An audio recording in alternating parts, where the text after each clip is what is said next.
It's rainy, it's cold, and conditions can be brutal, but you want to chase after those last few Dungeness crabs of the winter time. So to help, I've got 5 tips for Dungeness crabbing in the dead of winter.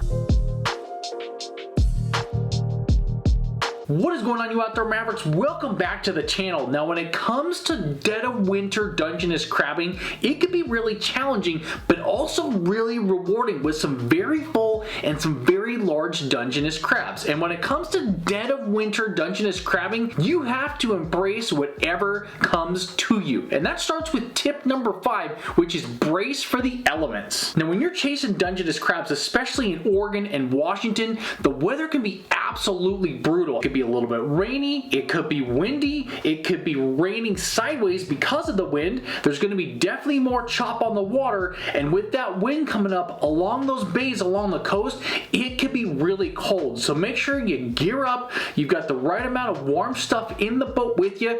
Rubberized gloves are the perfect thing that you need to pull up your crab gear and keep your hands warm. Make sure you got hot liquids in the boat, some coffee, maybe some tea, maybe some hot apple cider, and make sure that you're comfortable out there. In brutal conditions, if you embrace them, those are some of the best days of crabbing because there's less people out there, you got less competition for the crabs, and in some days you can catch a pretty quick limit even in pretty brutal conditions. Now tip number 4 is to add scent to your bait, and this is critical for a couple reasons. First being, in that dead of winter time frame, the commercial crabbers are out there every single day pretty much crabbing out in the ocean, which reduces the amount of Dungeness crabs you may see in your local bay that you go crabbing in, which means it's going to be a little bit tougher to catch Dungeness crabs in the dead of winter time. But the one advantage in that dead of winter time frame is having that extra scent or brightening your baits when you go out crabbing, whether it's fish heads,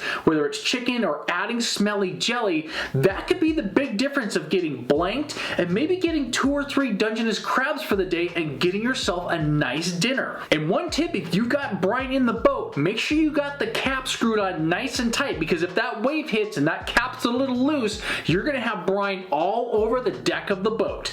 Don't ask me how I know. Now tip number 3 is to lower your expectation when it comes to crabbing in the dead of winter. We're not talking about the early fall time where crabs are abundant and you're going to have a lot of opportunities and the limits are going to come fast. In that dead of winter time, you have the commercial crabbers that are able to get out in the ocean. You have less crabs around because the areas have been crabbed so hard since the late part of the fall in September, when the crabbing starts to really pick up. It can be really slow on days, but I love the chase of trying to figure out where the crabs are at, moving my bait around, trying different locations in the bay, trying different baits, just trying to mix it up and figure out what the right combination or area where the crabs are hanging out, where I'm going to be most successful. But overall, just lower your expectations, and I think you're going to have way more fun, especially if the conditions are rough and tumble. Now tip number 2 is to find some deeper water to put your crab gear and crab pots in. When it comes to the wintertime, in the shallower areas where maybe you crabbed in the early part of the fall, the water's going to be a lot more turbulent, especially with big tide swings in and out of the bays. Chop on the water from the wind, your gear's going to get thrashed around down there, but the crabs are going to be less likely to hang out in those shallower areas because the water is thrashing around a lot more. The crabs are going to want to find that slower moving, calmer water, and sometimes going a little bit deeper is actually the best plan of attack if you're going after the big Dungeness keeper crabs. You're going to be rewarded because you're going to give yourself the best percentage chance to catch those keeper crabs when you're fishing in the deeper water, as opposed to the shallower water where your gear could get messed up and there ain't going to be no crabs down there, so you're almost just wasting your time in the shallows. You need to go deeper. And the number 1 Dungeness crabbing tip for crabbing in the dead of winter is to crab closer to the inlet of the bay where it meets the ocean. In the early fall time frame, when the weather's good, the crabs might move way farther up in the bay, but in the winter time, because there's more fresh water, they're going to hang out closer to the ocean, come into the bay,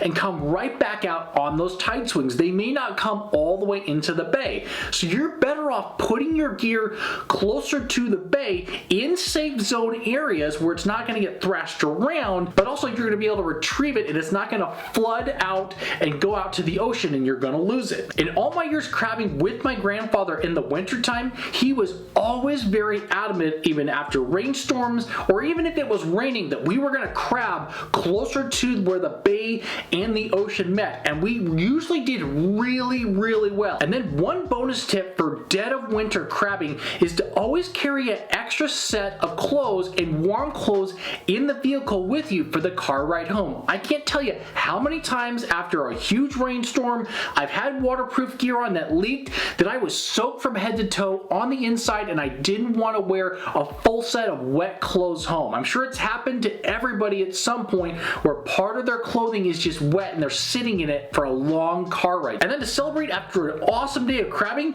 go get a nice hot chocolate on the way home. Oh my gosh, there's nothing better than a nice warm cup of cocoa sitting there in your warm clothes in the truck, driving home and thinking about the awesome day of crabbing that you just had. And there you guys have it, my top 5 dead of winter Dungeness crabbing tips. Hope you guys got some great information and tips out of today's video, and if you did, smash the thumbs up on that video. If you're new to the channel, hit that subscribe button below if you love crabbing tips and other outdoor content, and don't forget, and as always you guys, the outdoors is a gift.